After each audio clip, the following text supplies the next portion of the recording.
दोबारा हो गया स्टार्ट। आप लोग तो नहीं थक गए? नहीं। अच्छा बोली साहब तक नहीं भाई मौलवी साहब 4 घंटे उठा रहे हैं हलवा खाता नॉन फंड बैंकिंग सर्विसेज। यार कहता है सूद के बगैर, इंटरेस्ट के बगैर बैंक कोई भी सर्विस दे रहा हो और सर्विस की फी चार्ज कर रहा हो, उसको क्या कहा जाएगा? Non fund banking services. मैं रिपीट कर देता हूँ, बैंक कोई भी काम करता है तो उसमें इंटरेस्ट ले रहा होता है या दे रहा होता है। नॉर्मली बैंक का कॉन्सेप्ट यही है। लेकिन अगर वो इंटरेस्ट ना ले रहा हो ना दे रहा हो, फिर भी कुछ सर्विसेज दे रहा हो, और कुछ सर्विस देने का कहीं मैं फी लूंगा आपसे, ठीक है, तो ऐसी सर्विस को क्या कहा जाएगा? Non fund banking services. That's it, यही कुछ है। कौन कौन सी चल रही है? जैसे निजाम में सर कहता है इस्लामिक जो यार अब आप बिल जमा करवाने जाते हो तो आप तो जमा करवा रहे हो, लेकिन ऑन द बिहाफ ऑफ सुई gas, on the behalf of LESCO, on the behalf of other departments, bank कुछ सर्विसेज दे रहा है, तो वो हर बिल के पीछे 10 रुपये ले लेता है उनसे कलेक्शन के। जिस कंपनी के लेस्को का अगर बिल वो क्लियर कर रहा है और लेस्को को पैसे इकट्ठे करके दे रहा है, तो वो इंटरेस्ट ले रहा है उनसे? नहीं, वो उनको सर्विसेज दे रहा है, सर्विसेज दे के वो उनसे कोई फी ले रहा है। तो यही नॉन फंड बैंकिंग सर्विसेज की डेफिनेशन में बिल्कुल एक्सेप्ट बैठ गया आगे। इस्लामिक कभी कभी ये इंस्टीट्यूशन नहीं है वैसे यार, फाइनेंशियल ये इंस्टीट्यूशन we are यार, talking banking about- institution है। हम इसकी डेफिनेशन करना चाह रहे हैं, और दे कौन रहा होता है? वो फाइनेंशियल इंस्टीट्यूशन दे रहा हो या नॉन बैंकिंग फाइनेंशियल इंस्टीट्यूशन। देखो फाइनेंशियल इंस्टीट्यूशन में सारे बैंक आते, ठीक है, और NBFC non banking financial institution, NBFI जो बन जाते हैं, तो ये होते वही हैं। दे एक्चुअली सर्विसेज रहे हैं, आप सर्विसेज बगैर सूद के दे रहे हैं, तो वो सर्विसेज देने की फी ले लेते हैं। इसको वो कह रहे हैं नॉन फंड बैंकिंग सर्विसेज। क्या आपको समझाना चाहती है? इस्लामिक बैंकिंग लोन जैसे वगैरह निजाम देती है बैंक है without सर। नहीं, interest। वो इंटरेस्ट वगैरह। नहीं, वो कुछ और चीजों पे चले गए। अच्छा। ये आपको जो बिजली के बिल वाली है ना सर्विस, इसको आप समझ लो कि ये फी लेते हैं, काम कर देते हैं, ठीक हो गया। तो हम इस तरफ आसानी की तरफ आ जाते हैं। देखो, चीज़ों को कम्प्लेक्स करने की बजाय हम आसान बनाते हैं कि आसान बनाएंगे तो समझना आसान होगा, तो पेचीदगी की तरफ जाएंगे तो और मामला फिर और जैस कैश और इजी पैसा को कह सकते हैं इसमें। चलो, जिसको भी कहना है कह लेना भाई, ये बात समझ आ गई है तो आगे चले। सही है, सही जाना चाहिए ना कि अभी हम इसी पे हम घूमते रहे। बात हमें पिक हो गई है, चीज़ समझ आ गई है, तो हम आगे निकलते हैं। हम अगर हम डिस्कशन करेंगे तो इसके ऊपर सारा दिन बैठ के हम डिस्कस कर सकते हैं। अच्छा, पर्सन कौन होगा जी? तो हाँ, अच्छा, हाँ। अच्छा, फिर क्या हुआ कि ये पढ़ते पढ़ते मुझे एहसास हुआ कि इसने एक गलती की हुई है इस बुक का। मैं जब इसको रिफ्रेश कर रहा था चीज़ों को, तो मुझे एहसास हुआ कि ये सिनॉप्सिस में भी गलती हुई है। डेफिनेटली इंसान की बनाई हुई चीज़ें गलती होती है, ठीक है, गलती की गुंजाइश हर जगह ही होती है। तो फिर मैंने इसको साइड पे रख दिया। मैंने कहा कि नहीं, ये काम ठीक नहीं है, हम लाल किताब पे फोकस करते हैं। तो हमने रिव्यू किया लाल किताब से कि लाल किताब में अगर गलती भी हुई है तो ये गलती भी करेक्ट गलती है, क्योंकि जब भी क्वेश्चन बनेगा तो फिर लाल किताब को तो वो नहीं ना कोई डिनाई कर सकता, क्योंकि ये कानून है ना। तो कानून जिस तरह भी दिया है, वो गलत दिया है, सही दिया है, वो यही चलेगा। सर उनको बता देंगे ये लाल किताब किनको तो बता दिया ग्रुप के अंदर, हर तीसरे दिन बाद लाल किताब का वो टाइटल हम शेयर कर देते हैं। और हाँ बता दिए ना। हाँ, तो फिर मैं इसकी तरफ आ गया। मैंने कहा नहीं यार, वो काम ठीक नहीं है, क्योंकि मैंने जब उधर उसके अंदर पढ़ा कायपोर का 12% की बजाय कुछ और लिखा हुआ था, और जब मैंने उसको जाके देखा तो 2018 में वही था जो इन्होंने इस किताब में लिखा हुआ है, लेकिन इन्होंने अपडेट नहीं किया। तो अपडेट नहीं किया तो फिर इसका मतलब गलत है, और भी चीज़ें गलत होंगी।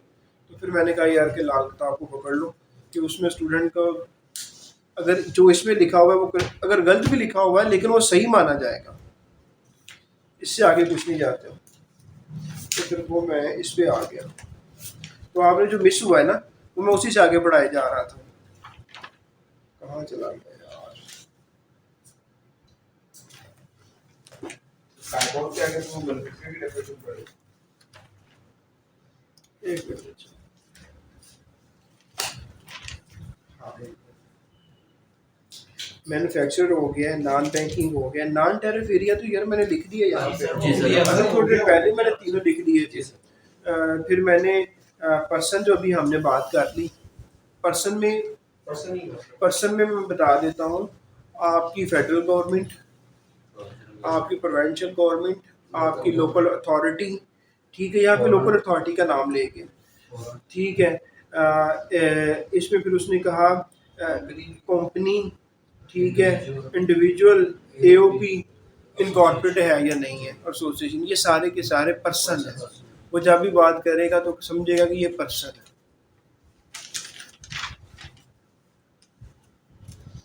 आगे प्रॉपर्टी डेवलपर, क्या आ गया जी? Property developer.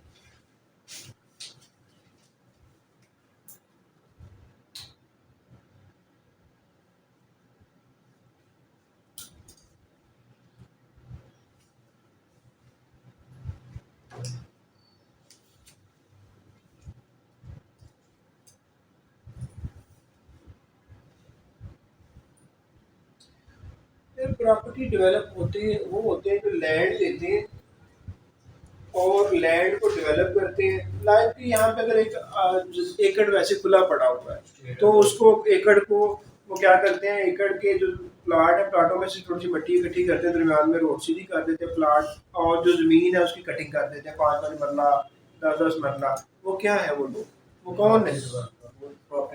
डेवलपर है, वो प्लाट बना देते हैं, ठीक है।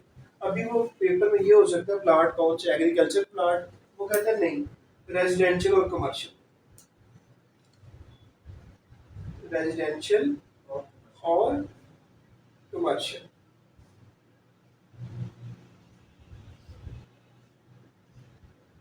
ठीक हो गया।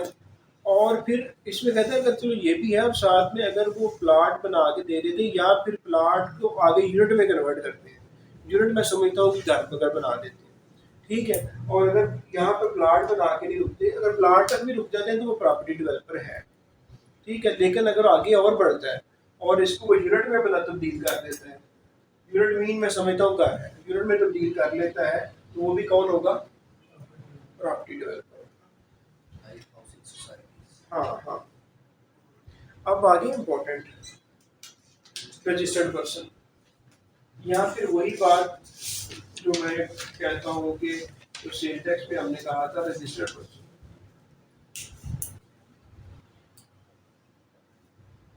कौन है जी रजिस्टर्ड पर्सन? ऐसा बंदा सेक्शन 14 के अंदर और 2 महीने की रिटर्न जमा करवाता हो। नहीं, ये सेल टैक्स नहीं है, हम बात करते हैं फेडरल एक्साइज के बारे में, ठीक है। रजिस्टर्ड पर्सन वो है रजिस्टर्ड है, जो कि फेडरल एक्साइज एक्ट के थ्रू रजिस्टर्ड है। एक तो जो है जो रजिस्टर्ड है, क्या है जी? रजिस्टर्ड है। और दूसरा जो लायबल है, जो रिक्वायर्ड टू बी रजिस्टर्ड है, जो लायबल टू रजिस्टर्ड है, वो भी रजिस्टर्ड पर्सन की डेफिनेशन में आएगा। देखो ये है इम्पोर्टेंट पॉइंट, ठीक है, कि आप आम इंसान समझेगा रजिस्टर्ड पर्सन मीन जो कि रजिस्टर्ड है फेडरल एक्साइज एक्ट में, लेकिन जो लायबल टू बी रजिस्टर्ड है लेकिन रजिस्टर्ड नहीं हुआ, that is also a registered person, वो भी एक रजिस्टर्ड पर्सन है, ठीक है। तो लेकिन जब वो लायबल टू बी रजिस्टर्ड है, जब वो पकड़ा जाता है या रजिस्टर्ड होता है, तो वो कहते हैं जी इस पीरियड में जब मैं रजिस्टर्ड नहीं था लेकिन मैं रजिस्टर्ड पर्सन की डेफिनेशन में आता था, तो मुझे बेनिफिट जो भी अवेलेबल है वो दे दो, तो वो बेनिफिट नहीं मिलेंगे। लेकिन अगर बोर्ड को अप्रोच करता है और बोर्ड सेटिस्फाई हो जाता है तो फिर उसको मिल जाएंगे, अदरवाइज नहीं मिलेगा। तो बोर्ड भी पागल हुआ, बोर्ड सेटिस्फाई हो, लायबल टू बी रजिस्टर्ड को, तो ये है that is all about it. फिर आगे आ जाता है सेल एंड परचेज। तो ये इसकी जो लिटरल मीनिंग है वही है, सेल एंड परचेज। तो वैसे ये याद रख लें कि कब समझा जाएगा सेल एंड परचेज हो गया, जब पोजेशन। यहाँ पे फेडरल एक्साइज एक्ट में कुछ और है कि जब पोजेशन चेंज हो जाएगी एक बंदे से दूसरे को, तो फिर क्या समझा जाएगा, सेल एंड परचेज। सर ये कंसाइनमेंट वाला केस भी है। हाँ, अकॉर्डिंग टू डेफिनेशन हो गया। हाँ जी, ठीक है। आगे चलेंगे sale tax mode.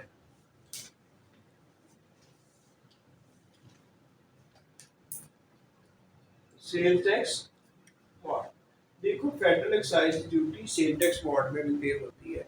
Sale tax mod क्या मतलब कि सेल टैक्स के अंदर सेक्शन 3 के अंदर सेल टैक्स लगता है, ठीक है। और उसके साथ साथ में ही उसी तरह जिस तरह सेक्शन 3 के अंदर सेल टैक्स लग रहा है, उसी तरह फेडरल एक्साइज ड्यूटी लग जाती है। तो अगर फेडरल एक्साइज ड्यूटी जिस तरह सेल टैक्स लग रहा है उस तरह लग रही है तो उसको क्या कहा जाएगा, cell tax mod. Under section 3 हाँ, उधर से अंडर सेक्शन 3 है सेल टैक्स एक्ट का। इधर है, हाँ, इधर इधर भी 3 ही है, लेकिन वो सेल टैक्स एक्ट का, ठीक है। अच्छा जी,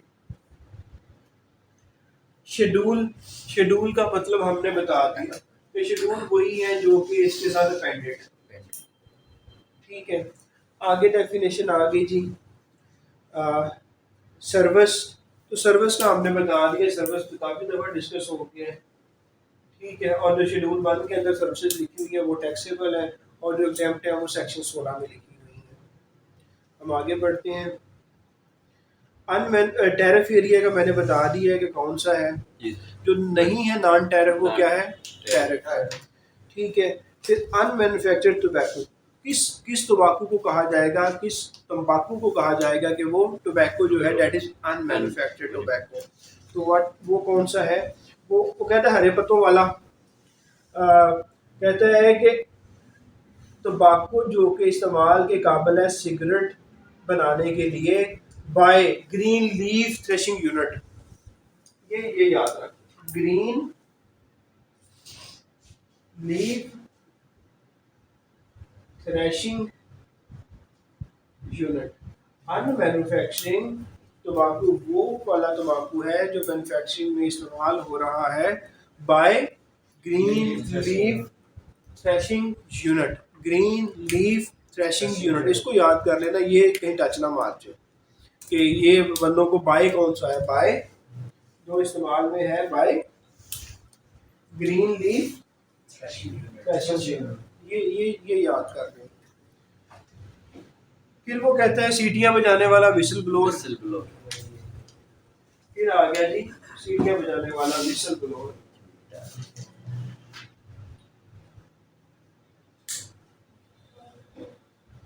विसल ब्लोअर क्या है, जो कि कहीं पे टैक्स एवेजन हो रही है, टैक्स की चोरी हो रही है, वो आके बताता है, तो विसल ब्लोअर है।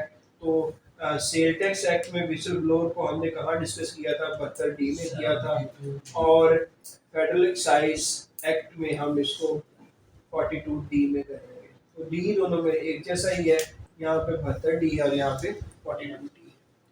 मैसेजेस आ रहे हैं, उसको ये कहते हैं कि इनको एडमिट कर ली, उनका कोई रिक्वेस्ट नहीं आई थी, मैंने कहा दोबारा आप रिक्वेस्ट भेजिए, एडमिट कर लेते हैं। हाँ हाँ। तो ये विसल ब्लोअर हो गया। और फिर होलसेलर की बात कर रहा है, होलसेलर तो कौन है जी होलसेलर, जो सारा का सारा कुछ बेच देता है, होल, ठीक है। होलसेलर जो कि सारा का सारा कुछ बेच देता है, वो एक एक करके नहीं बेचता, इकट्ठे बेच देता है, उसको क्या कहा जाता है, होलसेलर। तो ये buy and sell on wholesale, और क्यों कर रहा होता है वो, ट्रेड या मैन्युफैक्चरिंग के लिए। इसमें ब्रोकर को भी शामिल कर दिया उसने, wholesaler includes broker, wholesaler includes commission agent, दोनों को ले आया वो, ठीक है। और जो कि स्टार्ट करते हैं और फिर आगे बेचने के लिए स्टार्ट करते हैं। तो wholesaler include broker and commission agent, wholesaler include ये इस तरह की चीजें देखता है वो, broker commission agent and commission agent, ठीक है। जीरो रेटेड की वही डेफिनेशन है कि जीरो जी वो सेक्शन 5 और हाँ, जीरो रेट वो है जिस पे जीरो के हिसाब से टैक्स लग रहा होता है। कि लाइक 1000 रुपए की चीज़ है तो नॉर्मल रेट अगर 15% है, ठीक है, तो यहाँ पे 150 बनेगा, लेकिन अगर जीरो रेटेड है तो रेट 0% है और टैक्स भी क्या बनेगा, जीरो। तो जीरो रेटेड है। और सेक्शन कौन सा डील करता है, section 5। So ladies and gentlemen, dear students, we are happy with the all the definition of Federal Excise Act. With your permission, I would like to go on break for around 15 to 20 minutes, and after the break, inshallah, we will continue where we are leaving now. After the definition, we will start section 3, 4, 5, and 6 today. So please don't leave the meeting. Be in the meeting. Take rest. Take your tea. Take your breakfast, and join us at around 12 o'clock. ये बंद कर दीजिए। हाँ, बंद कर दो यार। मैंने कहा थोड़ी सी इंग्लिश भी सीधी कर ली है।